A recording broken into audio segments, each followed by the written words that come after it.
Assalamualaikum semua. Hari ini aku nak kongsi kisahku. Maaflah kalau jalan cerita yang aku akan sampaikan ni agak berterabur. Aku pun tak pandai sangat bercerita. Ni pun first time aku hantar kisah aku kat sini. Sedikit latar belakang, aku seorang wanita berusia 25 tahun.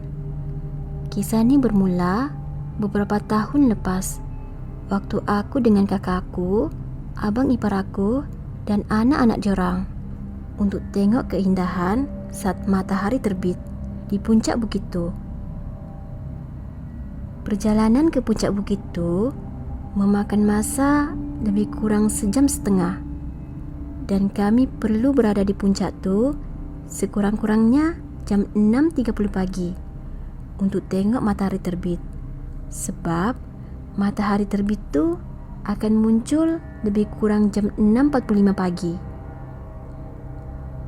Perjalanan dari rumah kami ke kaki bukit tu akan memakan masa lebih kurang 1 jam. Jadi, kami ambil keputusan untuk bertolak dari rumah seawal jam 4 pagi. Perjalanan kami ke kaki bukit tu berjalan lancar, dan setibanya kami di sana, kami pun mulakan pendakian kami. Ada beberapa orang lain juga yang sama-sama mendaki dengan kami. Kami tiba dekat puncak tu lebih kurang 6.30 pagi. Setibanya kami di puncak tu, abang ipar aku dan anak lelakinya siap-siap untuk solat subuh. Manakala kakak aku dan anak perempuan dia hanya menunggu untuk melepaskan lelah. Sebab kami tak bawa telekung. Pakaian kami pun tak berapa okey masa tu. Jam lebih kurang 6.45. Matahari pun dah terbit. Kami semua ambillah beberapa keping gambar untuk dijadikan kenangan. Langit pun cantik je waktu pagi tu. Bila kami rasa mula panas dekat puncak tu, kami pun decide untuk turun semula ke kaki bukit. Sewaktu kami bersiap-siap untuk turun tu, yang anak lelaki kakak aku ni nak membuang air kecil. Dan dengan spontan, kakak aku pun kata, "Kencing jalan dekat situ," sambil menunjukkan pokok berhampiran dengan tempat kami berkumpul. Dan anaknya tu ikut jala buang air kat pokok tu. Tiba-tiba anak perempuan kakak aku ni pun nak juga buang air kecil. Maka terpaksa aku dan kakak aku ni masuk ke kawasan semak.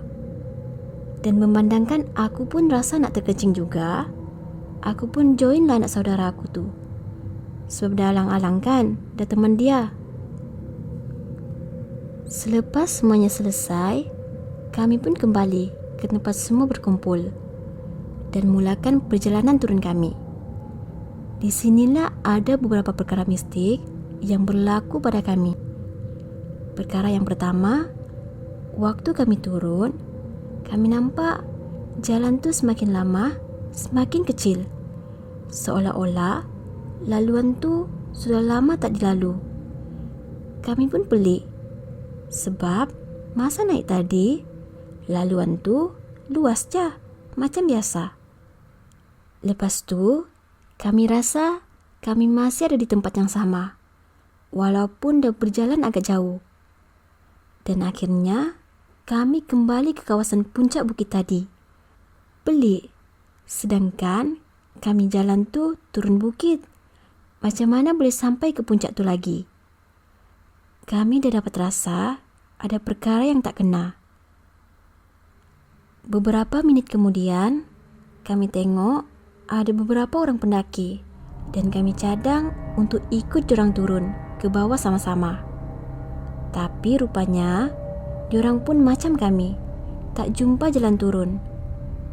Walaupun agak seram, tapi kami lega sebab kami agak ramai. Jadi, kalau jadi apa-apa, taklah rasa takut sangat. Sedang kami tengah berfikir, tiba-tiba muncul seorang lelaki muda berpakaian sukan datang dekat kami. Dia kata, tak jumpa jalan turun kah? Jom saya tunjukkan. Kami semua pun ikutlah dia. Dan alangkah terkejutnya aku bila aku tengok dia bawa ke pokok yang anak lelaki kakak aku kencing tadi. Katanya, jirus dengan air kawasan tu.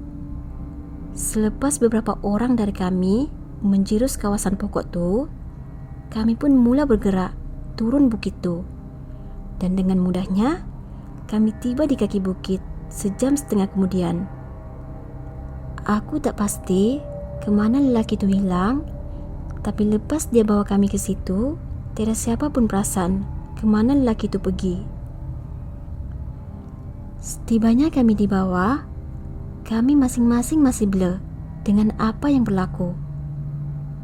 Dipendekkan cerita, barulah kami dapat tahu punca semua ni disebabkan ada beberapa orang lelaki kencing di kawasan pokok tu, termasuklah anak saudaraku.